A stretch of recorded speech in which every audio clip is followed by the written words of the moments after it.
Hoje seja bem-vindo. Hoje estamos com nosso querido pastor Anderson e a Tânia em Portugal e vamos falar sobre missões. E eu acredito, assim, das pessoas que eu conheço, conheço muitas pessoas que executam missões, mas pelo fato deles estar completando 16 anos já e aí em Portugal trabalhando, levando a palavra de Deus, não só Portugal, mas para todo o mundo. E eu também tive o prazer, missões sempre teve no meu coração e sempre entendi, todo cristão acredito que entende missões como o ID do Senhor, e independente do local onde esteja, mas foi as primeiras pessoas com quem eu fiz uma viagem missionária, que eu acho que foi em 2013 ou 2014, quando a gente foi para um encontro lá na Alemanha. Então, o Anderson e a Tânia que me levaram para esse encontro de missões, né? E eu gostaria que vocês se apresentassem, falar da perspectiva de vocês, o que Deus tem feito na vida de vocês e através de vocês aí em Portugal e por onde vocês passam, porque eu creio que é bênção, aonde vocês passam, vocês deixam o rastro do Evangelho e da essência de Cristo. Então, eu gostaria que vocês se apresentassem e que vocês falassem um pouco desse trabalho que vocês têm desenvolvido aí em Portugal. Obrigado, Marcos. Muito bom poder rever você, né? E foram lindas experiências aqui em Portugal, quando estávamos juntos, e temos boas recordações disso, né? Sou casado com a Tânia, por favor, essa minha linda esposa, e que estamos casados há 32 anos, e temos dois filhos, Paulo e Pedro, casados também, Paulo casado com a Monique, Pedro casado com a Natália, e dois netos, o Lucas, que é filho do Paulo e da Monique, e o Mateus, que é filho do Pedro e da Natália. Então, nós estamos criando uma família de discípulos, né? Você vê os nomes. Amém. Tem o Paulo, Pedro e os netos Lucas e Mateus, né? E Marcos, assim, é um privilégio servir o Senhor esses 16 anos, né? Penso que Tânia pode falar um pouquinho sobre isso, e depois eu vou citar um texto. Na verdade, nós temos 16 anos aqui em Portugal, né? Nós iniciamos mesmo no Brasil. Começamos na favela, no Forte São João, em Vitória, Espírito Santo. Na época era uma favela muito perigosa, mas nós fomos lá e Deus fez. Hoje tem uma congregação lá, a favela deixou de ser perigosa, hoje tem muitos cristãos, para a glória de Deus. E depois, então, Deus nos trouxe para cá, para Portugal. Viemos aqui com os nossos filhos pequenos, né? Pedro tinha 11 e Paulo tinha 13. É o desafio de vir para uma outra terra que você não conhece, com crianças, né? Com filhos. E Deus foi fazendo, né? Trazendo mesmo os amigos, os irmãos, pessoas, foi acrescentando para que eles pudessem também viver a vida de missionários, né? Porque os pais são chamados e os filhos, né? Ficam meio assim, sem saber, né? O que eles são. E você tem que inserir eles dentro desse mesmo contexto de missões. E isso é um desafio. Isso a gente aconselha que quando tiver que sair, sai com eles antes da adolescência para a juventude, porque fica mais fácil a adaptação. Mas foi um dos desafios que Deus teve presente o tempo todo e foi conduzindo. Anderson, eu quero pedir perdão porque eu fui mexer aqui e coloquei um fundo aí, esse fundo é falso, um quadro, e minha cabeça como mexe aqui, esse fundo não é verdadeiro, mas como eu não consegui remover, ficou aí. Não há problema não. Eu queria saber, porque assim, quando a gente fala de missões, as pessoas terminam, quem não vive essa experiência, termina criando um glamour que realmente não existe. Tem a felicidade da gente estar servindo e fazendo aquilo que Deus quer, mas quando fala de missões transculturais, como é o caso de vocês que saíram do Brasil para Portugal, assim, tudo bem que tem a mesma língua, mas tem os desafios. Quando é que vocês tiveram a certeza que Deus estava chamando vocês para missões, no caso, interculturais, né? transculturais? Quando é que Deus foi confirmado? Porque existe não é somente um querer, uma vontade pessoal de servir, mas tem todo um protocolo que a gente tem que seguir para que essa missão seja bem sucedida, como é o caso de vocês que já estão há 16 anos aí em Portugal, né? De fato, Marcos, isso é importante, a sua pergunta ela é pertinente. Com o passar dos anos, a gente aprende que o testemunho de missões tem que ser gerado primeiro no local, na igreja local, aonde você está, porque, às vezes, isso é uma percepção nossa, daquilo que a gente aprendeu, porque, no momento, você tem uma chama que acende, que arde no seu coração, mas você não tem um testemunho local. Você é uma pessoa que está ali, às vezes você só frequenta as igrejas ou grupos e tem a chama no seu coração, mas você não tem um testemunho, você não é uma pessoa que propaga o evangelho. E o missionário tem que fazer isso aonde ele estiver, independente do país, mas aonde ele estiver, ou a terra de origem, ele já tem que frutificar ali, dar testemunho, pregar o evangelho, ser uma pessoa que ama o Senhor. Então, tem uma série de coisas que acontecem para que isso seja somado a um chamado, né? No nosso caso, como a Tânia colocou, Deus ardeu o coração dela para o trabalho missionário lá numa favela no Espírito Santo. E depois nós nos conhecemos, e nesse processo de nos conhecer, a Tânia já trabalhava lá, eu comecei a namorar com Tânia e comecei a acompanhá-la. Eu não tinha essa veia, isso partiu da Tânia, primeiramente, que nesse processo de eu acompanhá-la, começou também a arder no meu coração a vontade de pregar o evangelho. Então, a gente já tinha aquele processo de subir o morro, ser abordado por traficantes e tal. Então, a nossa relação com missões ela foi se fortalecendo e fundamentando. E aí, com o passar dos anos, a gente casou. Eu estou resumindo, porque a história é muito comprida, mas estávamos no encontro de missões da igreja lá em Vitória, e naquele momento é muito nítida a imagem, no chão do local onde a gente se reunia, tinha desenhado o mapa mundi. E o pastor que nos acompanhava na época, ele falou assim, para quem tem algo, um peso no coração, pisa em cima do país onde você deseja e vamos orar por isso. Então, eu e Tânia, com os meninos bem pequenininhos, pisamos em cima de Portugal e começamos a orar por Portugal. E aí, aquele dia, oramos e tal, acabou a reunião e uma série de acontecimentos também, porque a igreja ela é firmada em cima de grupo discipulado, né, grupo caseiro, e a gente estava com a nossa casa muito cheia de irmãos. Muita gente, a gente acompanhava lá em Vitória. E isso nunca parava de acontecer, sempre as pessoas me procuravam e comecei a correr atrás de buscar entender sobre a nossa ida para Portugal. Então, eu mais a Tânia nos empenhamos em pegar informações, colher informações. A igreja nos ajudou a vir a Portugal, porque era importante que, já que a gente estava orando pela nação e tendo um peso pela nação, era importante que a gente viesse aqui para espiar a terra. E então, para a gente foi um processo muito bem elaborado pelo Senhor, por orientação da igreja, que nos fez tomar a decisão de vir para cá para espiar a terra.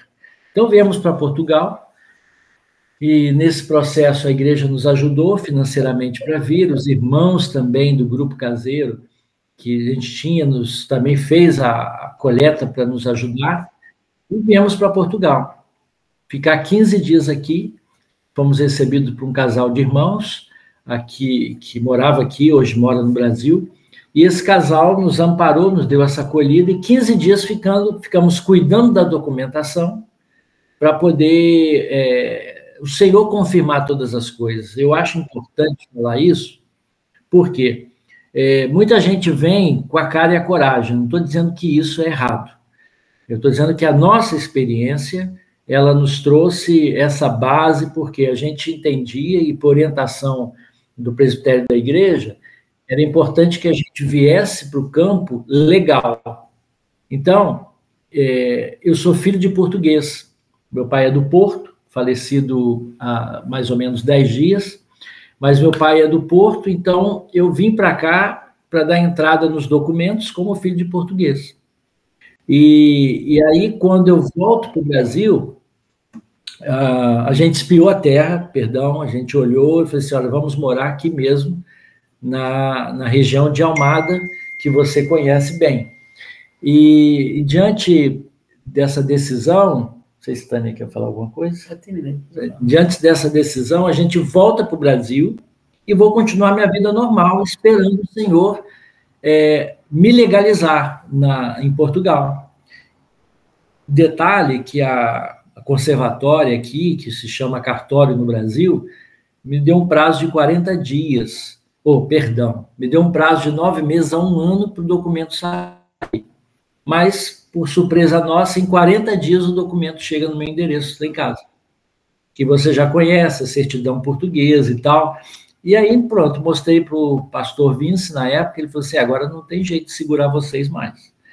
Então, foi o processo de trabalhar para poder vir para Portugal. Deixa a Tânia continuar agora, depois eu conto o Portugal. Assim, e no início eu me converti e participei de um congresso de missões na Igreja Batista na época. E eu vi uma palavra que ela mexeu comigo, que está em Isaías, eu acho que é o capítulo 9, não sei, não lembro. Depois disso, não, versículo 8. Deixa eu ver aqui. 6:8. Que diz assim, depois disso, ouvi a voz do Senhor que dizia, a quem enviarei? A quem há de ir por nós? Então disse eu, eis-me aqui, envia-me a mim. Então, esse versículo, ele chamou minha atenção. Eu falei, Senhor, eu estou aqui, me envia. E assim, como você falou do romantismo de missões, na minha época, já tem que uns 30 anos, isso? Não, 35 anos. Quando a gente falava de missões, o que era bonito era ir para a África, né? Fazer missões na África, né? Então a gente só ouvia falar de missões na África. Naquela época não se ouvia falar em missões em outros lugares. E aí eu fui gerando isso no meu coração e desejando ir. Quando Deus me mandou para o bairro ali mesmo, e depois de alguns anos, ele veio falar ao nosso coração sobre Portugal. Eu, a princípio, eu não entendi muito bem, mas resolvi obedecer. E agora, hoje, já com 16 anos aqui, a gente entende que falar de Jesus na África é muito mais fácil do que falar na Europa.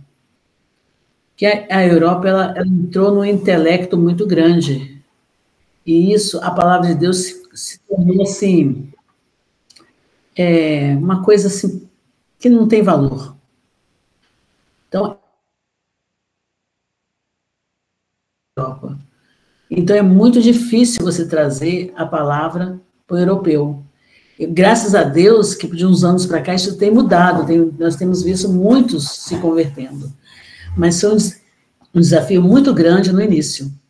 Porque falar de Jesus, você conhece, né, a Europa, falar de Jesus na Europa não foi fácil há uns anos atrás. Hoje em dia nós temos várias congregações aqui que tem se tornado mais fácil, né?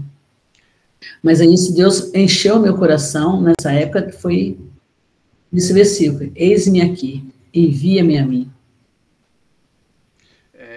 Você falando da Europa, aqui na Inglaterra foi palco, no país de Gales, que foi palco aqui de um Pentecostes há 100 anos atrás, onde teve um impacto muito grande a respeito de pessoas sendo convertidas e desejando estar em Cristo e viver em Cristo.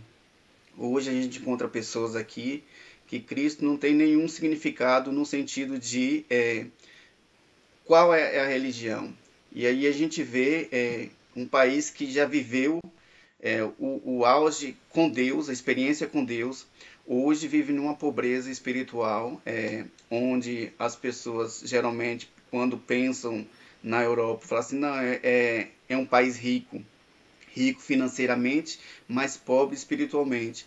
E aí a gente vê que há várias pessoas que estão incomodadas e buscando esse reavivamento, porque o avivamento acontece primeiramente individualmente, para que depois seja alastrado para outras pessoas, né? Para que as pessoas possam viver. E o fato das pessoas viverem buscando, não em religião, eu lembro de um termo que o pastor, esqueci o nome dele agora, o pastor comentou quando a gente esteve lá na Alemanha, de viver engessado, né? Esqueci mesmo o nome do pastor, que a gente esteve lá na Alemanha, e ele falando a respeito das pessoas que vivem engessado na questão do dogma da igreja, e devemos romper essas barreiras, como a gente está conversando aqui a respeito de Cristo, não de religião, mas de Cristo, que estamos unidos em um só propósito, para que a gente possa ver o mover de Deus alcançando essas vidas que ainda estão por conhecer a Cristo. Porque muitos ouvem falar de Jesus, mas vê poucas pessoas vivendo como Jesus ensinou, né? E aí a gente vai trabalhando, buscando para que essas pessoas vejam, não somente no nosso falar, mas no nosso viver diário, o que realmente Cristo tem feito em nossas vidas, o impacto que tem feito, e a gente vai vivendo e deixando que o perfume de Cristo seja exalado, para que outras pessoas também queiram sentir esse perfume, né? Porque as pessoas, quando a gente olha principalmente para o termo da internet, a gente vê que tem curso para tudo, né? Curso para isso, curso para aquilo, mas por um lado é bom porque a palavra do Senhor ela é divulgada, não é divulgada em várias partes, e aí a gente vai vendo que as pessoas vão ouvindo de Deus, mas mesmo assim elas ainda continuam sedentas, porque elas ainda não tiveram o encontro verdadeiro com Cristo. E o nosso papel aqui, o meu, de vocês e de todos nós que buscamos a Cristo, é deixar que Cristo resplandeça em nossas vidas, para que as pessoas também tenham o desejo de querer conhecer a Cristo, né? Não somente fazer parte de uma congregação ou viver como se estivesse vivendo em um clube social evangélico, mas realmente desejasse viver a vida de Cristo, deixar que Cristo transforme as vidas delas, para que elas verdadeiramente conheçam, porque os dias estão se aproximando, os dias são maus, que a própria palavra nos diz, e a gente tem que buscar a presença de Deus, porque senão a tendência das pessoas é se afastar mais e mais de Deus, né? Você falou algo aí sobre engessado, e é muito interessante a experiência que a gente tem ao longo dos anos, e eu penso que é um erro muito grande, e a gente falando da nossa realidade como igreja brasileira, achar que nós assim, inventamos a roda a respeito do evangelho. Então, a gente tem uma experiência no Brasil, tem uma chama, mas por você estar dentro de uma caixa, eu, com todo respeito, mas eu digo uma igreja denominacional, qualquer uma que seja, você acha que você vai pegar e criar uma filial no outro país, porque você tem o modelo ideal da igreja. Aí você acaba trazendo a nossa realidade do Brasil, que é uma diversificação enorme de ideias, interpretações, etc. A gente pega isso e leva para outro país como o principal modelo, né? E, de fato, isso é um erro que a gente comete, que eu cometi, que eu entendi que tudo aquilo que a gente aprendeu no Brasil, nós vamos levar para outro país para ser igualzinho no Brasil. E, de fato, a gente acaba criando uma distância entre os nativos para onde a gente vai, porque muitos lugares que a gente vai, tem gente pregando evangelho e nativo. Então, a gente tem que ter uma cabeça de ir para outro país para contribuir com o progresso do evangelho, e não contribuir com o progresso do nome que eu carrego de igreja. Então, isso é um defeito, um erro forte, como diz o português, o erro crasso, que faz com que a gente crie uma barreira para chegar ao coração das pessoas, para levar o Cristo. Eu escrevi algo algum tempo atrás sobre o modelo de igreja. Qual o nosso modelo de igreja, né? E teve até na época alguém que perguntou, mas como é que você vai falar sobre modelo de igreja? Porque aquilo que você crê, aquilo que eu creio é o que a Bíblia diz sobre o modelo da igreja.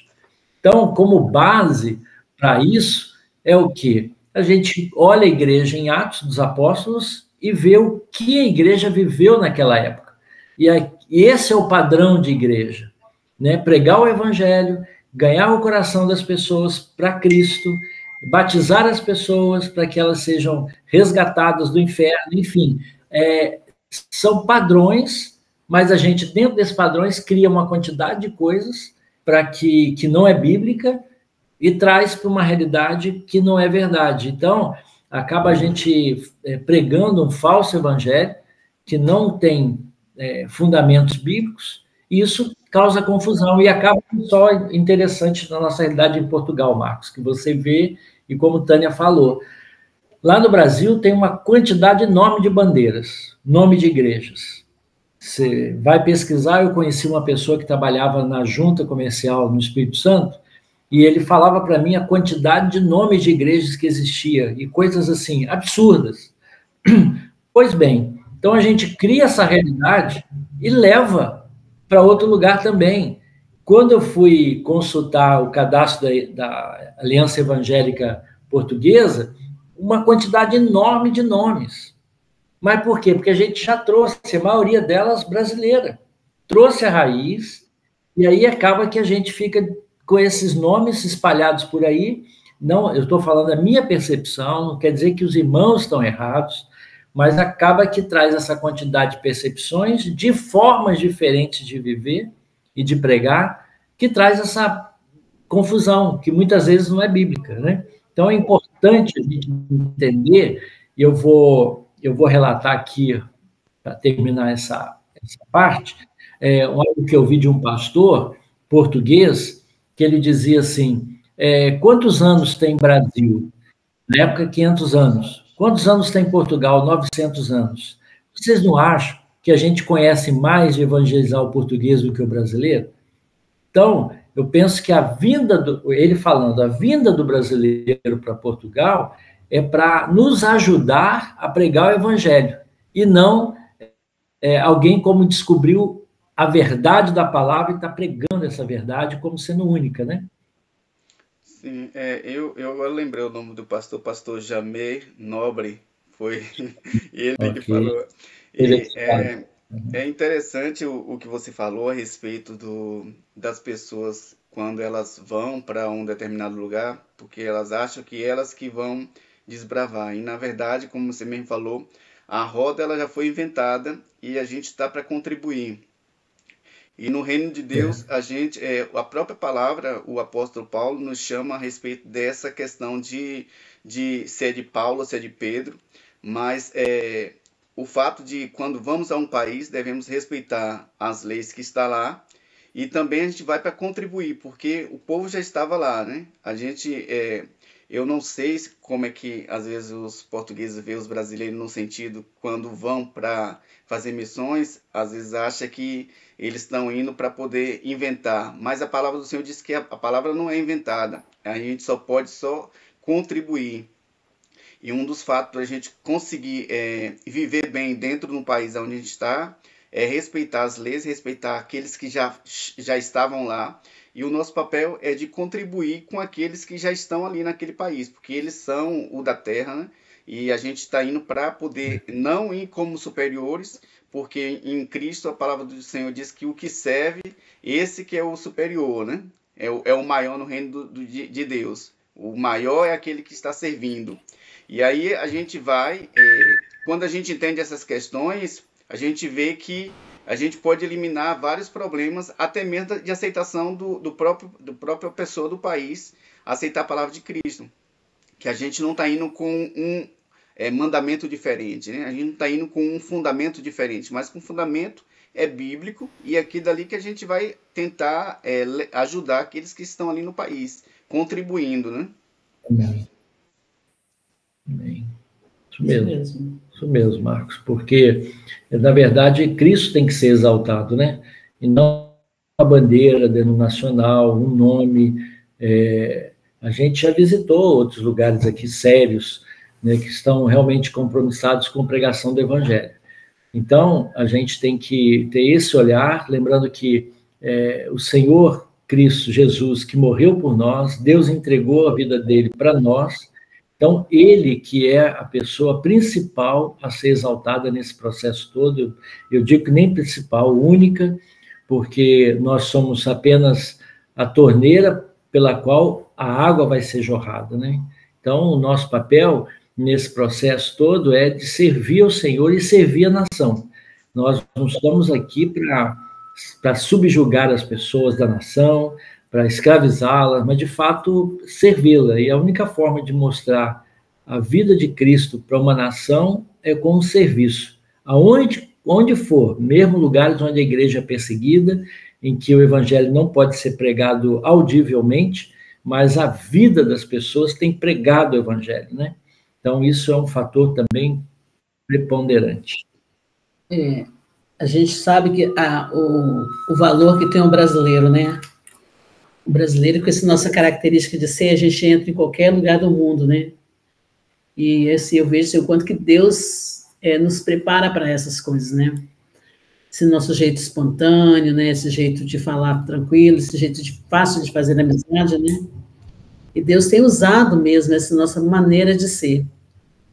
A gente precisa simplesmente trazer isso, canalizar isso em Deus, né? Para que não possa ser o homem a fazer, ser o próprio Cristo a fazer, né? A gente vê o apóstolo Paulo que ele andava para vários lugares, né? E ele só pregava o quê? A Cristo, né? Então, se nós, com o nosso jeito de sermos, sairmos por aí a pregar só a Cristo, quanto de Deus vai ser pregado, né? Vocês aí na Inglaterra, né, testemunhando da vida de Cristo na simplicidade de Jesus. E é isso que nós vamos fazer, na simplicidade de Jesus, sendo imitadores dele, pregando aquilo que ele foi, e o que ele fez, e o que ele fará na vida da humanidade, né? Do país, do lugar onde nós estivermos. Então, a gente precisa mesmo usar essa nossa maneira de ser brasileira. Deixar Deus, né, fazer em nós aquilo que ele tanto deseja, né? E a humildade, né? A humildade é algo, assim, primordial no missionário. Sabendo que nada vem dele.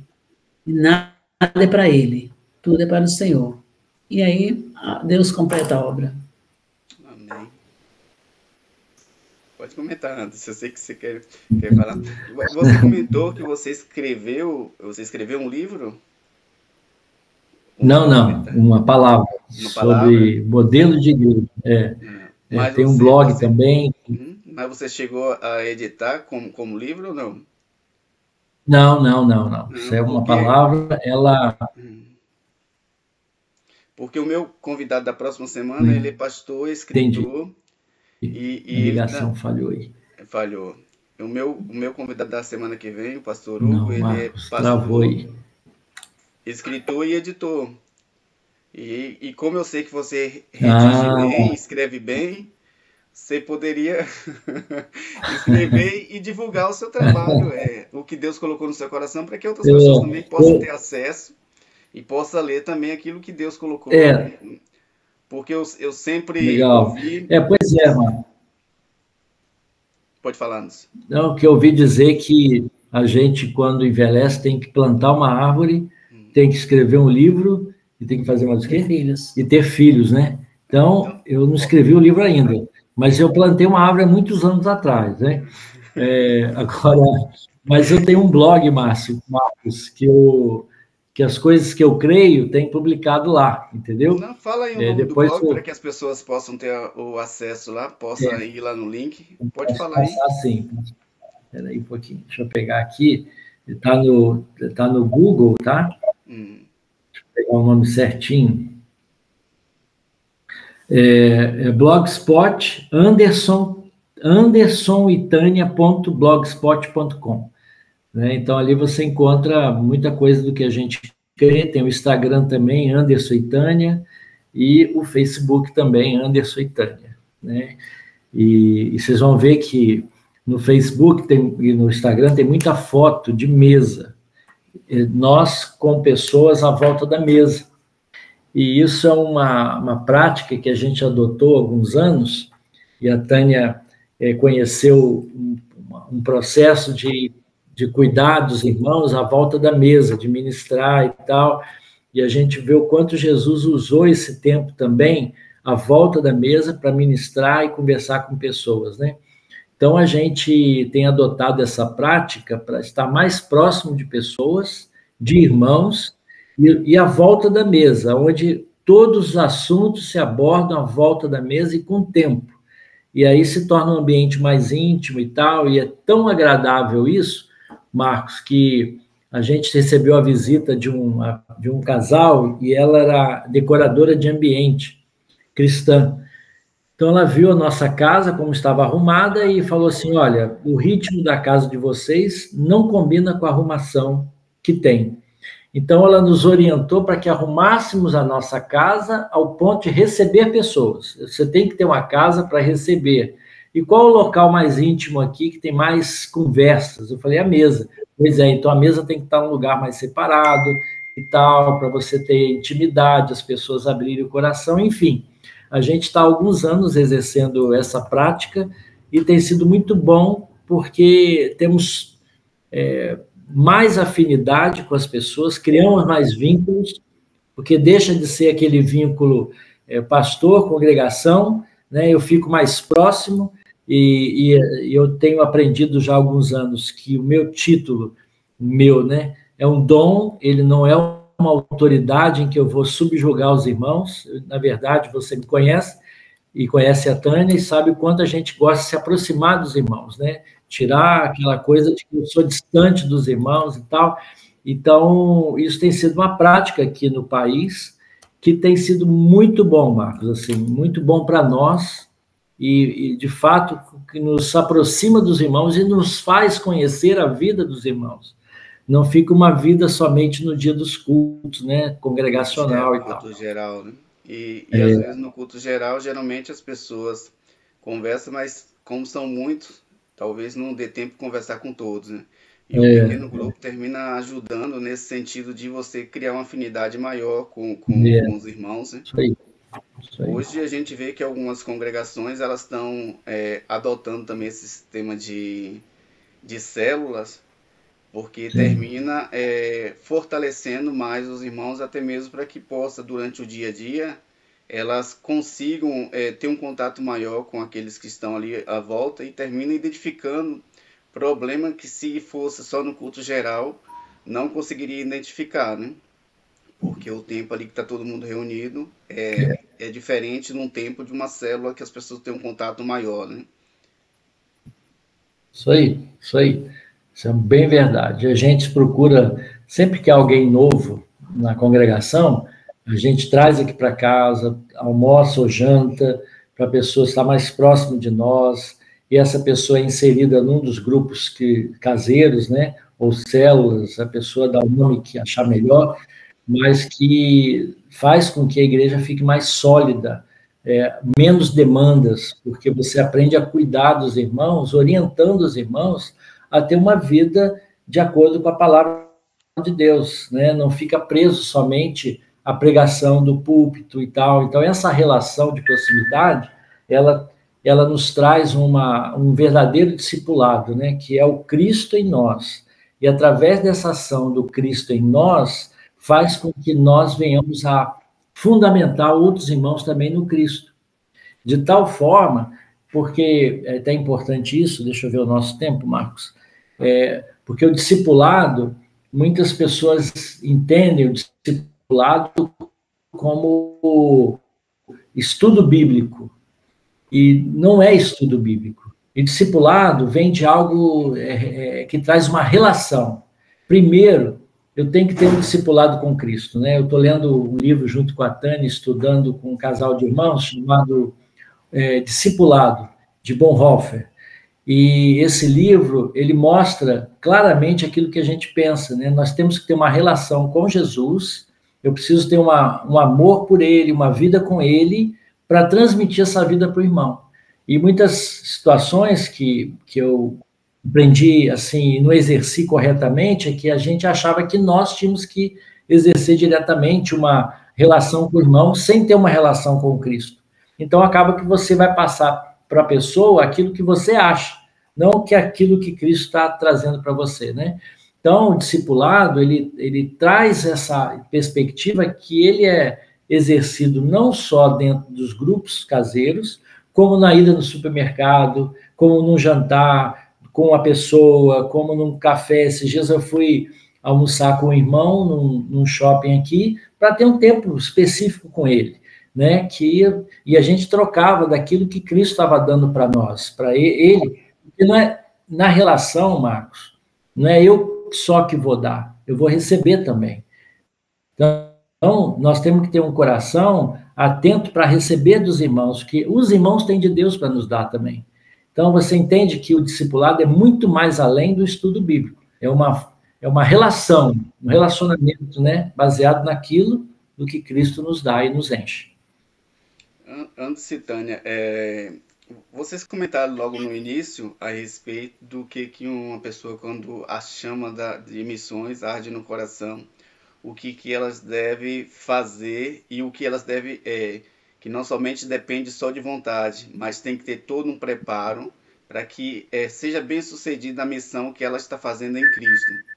Então, vocês podem reforçar mais uma vez o que a pessoa precisa fazer, não somente o desejo no coração, mas esperar as confirmações certas para que quando ela vai, no caso da transcultural, porque ela tem que ir para outro país, o que ela tem que fazer, porque não somente a vontade, porque se ela tiver só a vontade, mas não estiver preparada, a missão ela vai ser anulada e às vezes a pessoa pode ficar até frustrada porque vai dizer não foi bem sucedida, mas porque ela não teve um preparo antes de ir para a missão. Você pode reafirmar novamente o que a pessoa precisa fazer para fazer missões interculturais, no caso para sair para outros países, para que possa ser bem sucedida em Cristo? Primeiramente, Marcos, oração, né? Deve orar, ouvir Deus. Porque a Bíblia diz que enganoso é o coração do homem, né? Então, muitas vezes a nossa alma, nosso sentimento, ele passa na frente daquilo que Deus está falando, né? Oração, ouvir Deus, buscar conselhos com a igreja e aquilo que antes falou. Exercitar missões na sua localidade, na sua casa, na sua vizinhança, no seu bairro, na sua cidade. Independente de lugar, né? Como antes já falou. E o próprio Deus nos conduz, ele vai direcionando, se tiver no coração dele. Ele que vai fazendo. Porque o que muitas vezes erramos e nos arrependemos, muitas pessoas se arrependem de ter saído, é porque vai movido por ele mesmo. E quando Deus tem, ele mesmo vai conduzindo. Ele vai abrindo as portas que tem que abrir. E você é uma coisa leve, não é algo pesado, entendeu? De você estar correndo atrás, igual um desesperado, eu preciso ir, eu quero ir, eu vou tentar. E nós encontramos pessoas que se dizem missionários ilegais no país. Não está no coração de Deus isso aí. Você tem que estar legal, assim, tudo sem correr da polícia, né? Então, assim, Deus mesmo faz. Não tenta fazer você mesmo, deixa que Deus faz. Então, o importante é ouvir o Senhor descansado, sem ansiedade, sem essa afobação toda, e ouvindo os irmãos, buscando conselho, trabalhando na localidade, e o próprio Deus vai fazer. Bem. E, Marcos, associado a isso, lembrando que também que tem os países que são cortina de ferro, né? Claro, então, se alguém tem um chamado para um lugar desse, possivelmente vai estar nesse lugar não como missionário, ou como pastor, qualquer que seja. Vai ter que exercer uma profissão naquele país para poder pregar o evangelho, né? E claro que essa posição de testemunho, na onde você está, ela é fundamental, porque eu sei, algo que eu creio, é que Deus não chamou todos para ir. Ele chamou alguns irmãos, né, para ir para fora.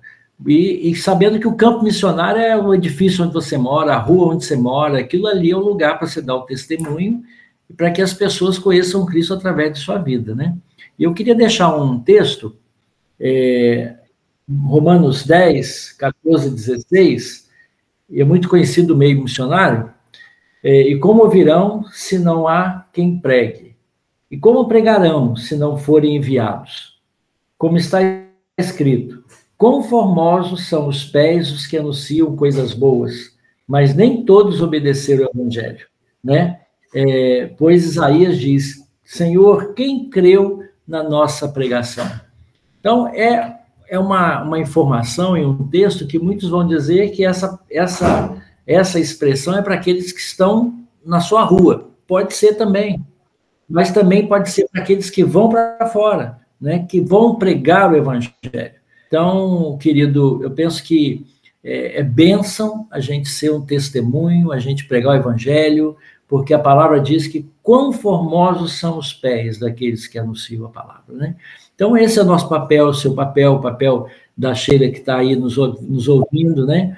Então, a nossa posição como filhos, como discípulos, é pregar o evangelho, que a gente tenha essa chama ardente no nosso coração.